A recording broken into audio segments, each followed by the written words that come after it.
હરિ ઓમ. Serial number 2781 ભોજ પ્રબંધમાં કહે છે, અદાનસ્ય પ્રદાનસ્ય કર્તવ્ય ચ કર્મણા ક્ષિપ્રમક્રિયમાણસ્ય કાલ પીબતિ તદ્રસમ. આદાનસ્ય પ્રદાનસ્ય મતલબ લેવું અને દેવું. લેવડ દેવડનો વ્યવહાર સંસારમાં અનાદિકાળથી ચાલ્યો આવે છે અને ચાલતો રહેવાનો. અને સાથે સાથે કર્તવ્ય કર્મ નું કરવું. આપણા માટે જે કર્તવ્ય છે, કુર્મણ્યેવ હિ કર્માણી, ઈશાવાસ્ય ઉપનિષદની અંદર કર્મ વિશે કહે છે કે હે જીવ માનવ, તમે કર્મ કરો જ, કર્મ રહિત ન બનો. એટલે કર્તવ્ય જે કર્મ છે એ કરવામાં ક્યારે પણ આળસ ન રાખવી. પતંજલિના સૂત્ર અનુસાર સતુ દીર્ઘકાળ નિરંતર સત્કારાશિત દ્રઢભૂમિ, એટલે એના માટે જરા પણ આળસ રાખ્યા વગર, જરા પણ આળસ રાખ્યા વગર નિરંતર કર્યા કરવું. કેમ કે કાળ જે છે, કાળ એટલે સમય, આપણું શરીરનો જન્મ સાથે જ એનું મૃત્યુ નિશ્ચિત છે. અને ક્યારે કાળ આવશે એ નક્કી નથી. એટલા માટે કાળરૂપી રસ જે છે, એ કાળરૂપી રસ જ્યારે કાળ આવે ત્યારે શરીરનો કોળિયો કરી અને જીવન રૂપી રસને પી લે છે.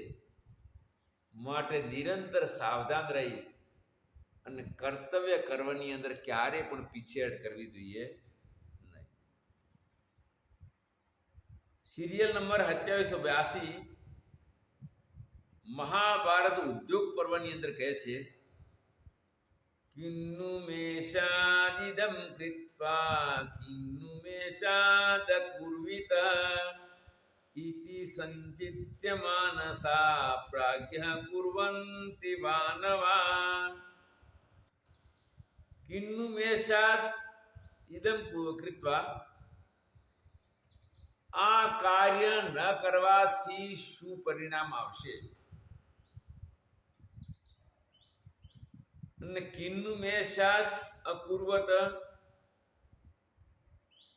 એટલે એક કાર્ય કરવાથી શું પરિણામ આવશે અને એક કાર્ય ન કરવાથી શું પરિણામ આવશે. બે આવ્યા વિપરીત. કરવાથી અને ન કરવાથી, જે કાર્ય કરવાથી શું પરિણામ આવશે અને ન કરવાથી પણ શું પરિણામ આવશે, આ પ્રકારનો વિચાર બુદ્ધિમાન પુરુષે કરી અને પ્રત્યેક કાર્ય કરતા રહેવું જોઈએ. કારણ કે કાર્ય કર્યા પહેલા આ વિચાર કરવો જરૂરી છે કે કરવાથી લાભ અને ન કરવાથી નુકસાન, અથવા કરવાથી નુકસાન અને ન કરવાથી લાભ, બંને વિહિત અને નિશ્ચિત. આ પ્રકારનો વિચાર કરી અને કાર્યમાં પ્રવૃત્ત થવું. અને એ કાર્યમાં પ્રવૃત્ત થનાર વ્યક્તિ ક્યારે પણ અવનતિને પ્રાપ્ત થતો નથી. એટલે એના પતન એના કાર્યમાં થતું નથી. સિરિયલ નંબર 2786 મહાભારત ઉદ્યોગ પૂર્વ કહે છે, ષડદોષા પુરુષેણેહ આતવ્યાભૂતિમિચ્છતા નિદ્રા તંદ્રા ભયં ક્રોધ આલસ્યમ દીર્ઘસૂત્રતા. ષડદોષ પુરુષેણેહ હાતવ્યાભૂતિમિચ્છતા. સદોષ ખરેખર પુરુષ એટલે માનવ વ્યક્તિએ છોડી દેવા જોઈએ અથવા એનો નાશ કરવો જોઈએ. એ સદોષ કયા કયા? નિદ્રા, તંદ્રા, ભયમ, ક્રોધ, આલસ્યમ, દીર્ઘસૂત્રતા. પ્રથમ નિદ્રા. તો નિદ્રા છોડવી હોય તો પણ છૂટી શકે એમ નથી, પણ એના માટે કહ્યું છે યુક્ત સ્વપ્નાવબોધસ્ય. નિદ્રાની અંદર વધુમાં વધુ 7 કલાક અને ઓછામાં ઓછા 2 થી 2.5 કલાક નિદ્રા જરૂરી છે. અને એ નિદ્રા ન લેવામાં આવે તો પછી આખો દિવસ શરીર ભારી રહે અને એના દ્વારા વ્યક્તિ ધ્યાન બરાબર કરી શકતો નથી, અન્ય કાર્યમાં પણ ઘણો અવરોધ આવે છે. એ પછી કે છે તંદ્રા. તંદ્રા એ નિંદ્રાની પૂર્વ સ્થિતિ છે, જે જાગ્રત અવસ્થામાં આળસ આવે અને બેઠા બેઠા શરીર ભારે થાય, ધ્યાન ન લાગે તો આને કહેવાય તંદ્રા. તો તંદ્રાની સ્થિતિની અંદર સાધકે શું ઊંઘી જવું કે ના, એની અંદર બેઠા બેઠા ધ્યાન કરવું ને એ ધ્યાનની અંદર જાગ્રત અવસ્થામાં એ તંદ્રા પૂરી થઈ જતી હોય છે. એટલે સમયથી વધારે ઊંઘી રહેવું, પછી તંદ્રા આને કહેવાય ને ભય. નિત્ય નિરંતર જે ભગવાનનું ભજન કરે છે એને કોઈ ભય હોતો નથી, કારણ કે પ્રારબ્ધની અંદર જેમ કે છૂટેલું બાણ જ્યાં સુધી એનો વેગ પૂરો ન થાય ત્યાં સુધી પડતું નથી, એમ જે વ્યક્તિના પૂર્વ જન્મના કર્મો અનુસાર જે શરીર મળ્યું છે અને એમાં જે પ્રારબ્ધ નિશ્ચિત થઈ ગયું છે એના માટે એને ભયભીત થવાની જરૂર નથી. ક્રોધ અને આળસ. હવે ક્રોધ નથી કરવો, પણ ક્રોધ થઈ જાય તો શું કરવું? ક્રોધ કરવો નથી અને ક્રોધ થઈ જાય તો, કારણ કે બાહ્ય વસ્તુઓને જેમ કે આપણે હાથને આવી રીતે પકડી રાખીએ છીએ, સ્થૂળ છે, અલગ પણ કરી શકીએ છીએ. ક્રોધ તો સૂક્ષ્મ શરીરનું કાર્ય છે, એને આવી રીતે રોકી શકાય નહીં. તો એનું શું કરવું? તો ક્રોધ જ્યારે આવે તો જેના ઉપર ક્રોધ આવે એ વ્યક્તિ ઉપર આસ્તી બાતી પ્રિયની ભાવના કરી અને એના દ્રષ્ટા બની જવું. ક્રોધ શેમાં? અંતઃકરણમાં ઉત્પન્ન થયો છે. અંતઃકરણમાં ઉત્પન્ન થયેલો ક્રોધ અંતઃકરણમાં વિલય થશે.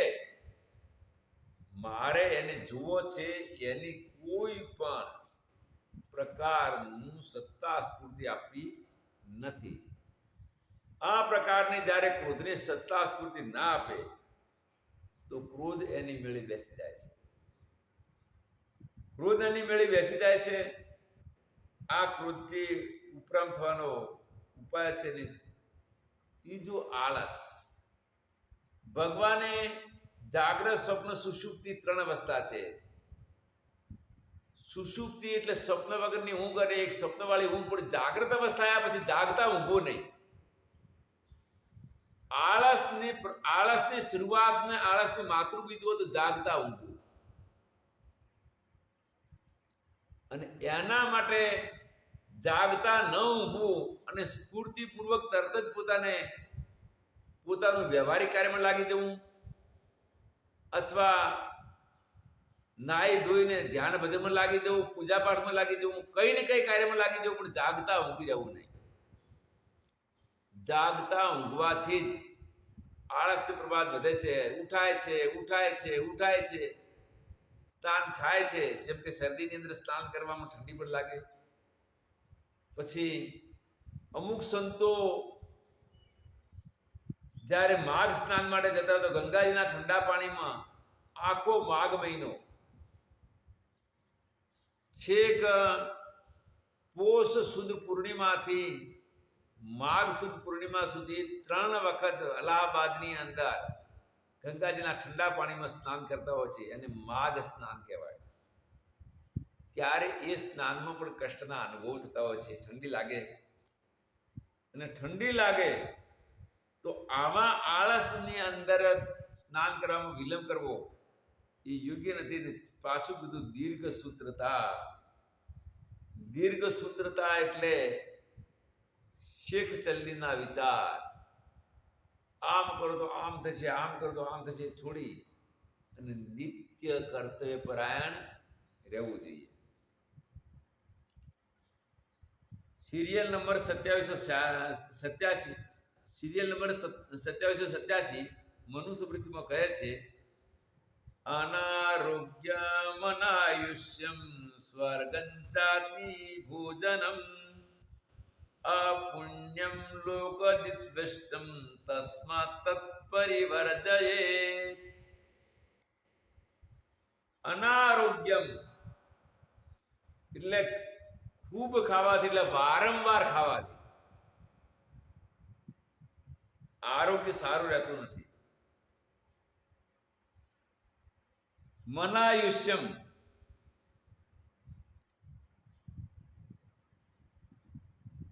સ્વસ્થ અને આયુ, પુણ્ય આદિનો નાશ થાય છે અને લોકોની સાથે દ્વેષ થઈ જાય તો આ બહુ ભોજન કરવું નહીં. ઘણું ખાવાથી એટલે વારંવાર ખાવાથી મનુષ્યનું આયુષ ઓછું થાય, કારણ ભોગે રોગ ભયમ. અને સ્વર્ગ એટલે પરલોકની પ્રાપ્તિ માટે અધિક જેટલું વધારે ખાય એટલું એની આળસ પણ વધારે ચડવાની. એટલે સ્વર્ગની પ્રાપ્તિ માટે, એટલે પરલોકની પ્રાપ્તિ માટે આપણને મનુષ્ય મળ્યો, દેહ મળ્યો છે, એમાં પણ અવરોધ બને છે. અપુણ્ય એટલે જે આપણા સંચિત પુણ્યો છે એના કારણે આપણને આ બધા વ્યવહારિક ભોગો મળે છે. હવે એમાં વ્યાકરણનું સૂત્ર છે સ્વતંત્ર કરતા, એને ભોગવવા કે ન ભોગવવા, સંયમમાં રહેવું, એ કર્તા ઉપર આધારિત છે. એટલે વર્તમાન જીવનની અંદર પાપને કોઈ ટાળી શકે નહીં. પાપ છે એ વ્યાધિ રૂપે, એ દુઃખ રૂપે આવે અને પુણ્ય સુખ રૂપે આવે, પણ પુણ્યનો ત્યાગ થઈ શકે. જેમ કે અમુક જૈન સંતો ખૂબ જ સમૃદ્ધ અને ધનાઢ્ય હતા. એમને પોતાની વૈભવ અને સંપત્તિનો ત્યાગ કરી અને સંન્યાસ ગ્રહણ કરી અને પગ પેદલ ચાલવાનું, ભિક્ષા કરીને ખાવાનું અને સુવા માટે ગાદલું પણ એમને હોતું નથી. ખાલી એક શેતરંજીવો છે, એ શેતરંજી ઉપર પોતે શયન કરતા હોય છે. તો આ પ્રકારે બધા જ પ્રકારનું જે વિઘ્ન રૂપ હોય છે એ અતિ ભોજન છે. અને અતિ ભોજનનો ત્યાગ કરનાર વ્યક્તિ આરોગ્યવાન બને છે, સારો વિવેકી બને છે અને એ વિવેક દ્વારા પોતે આ લોકમાં ધ્યાનમાં સારું સુખ અનુભવે છે અને એના દ્વારા પરલોકમાં પણ સારા એવા સુખો પ્રાપ્ત કરે છે.